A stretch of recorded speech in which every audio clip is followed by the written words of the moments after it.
There's a famous global phenomenon called the oil curse, which says that countries whose governments are not very dependent upon their peoples for their incomes can run pretty autocratic, nasty governments.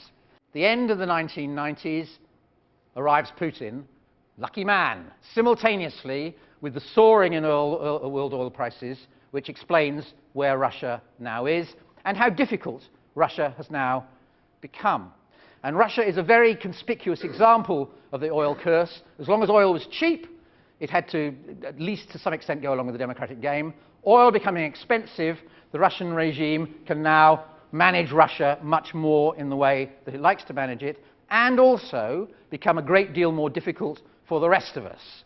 Since Mr. Putin has come to power, we've had, well, the Georgia War, to pick a particular example. We've had a much more troublesome Russia on Syria, on Iran, on a lot of global problems.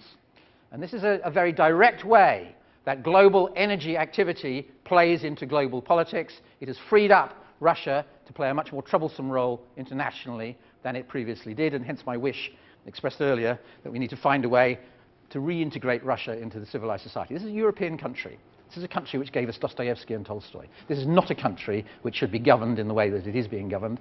This is a country which we have every interest in helping through.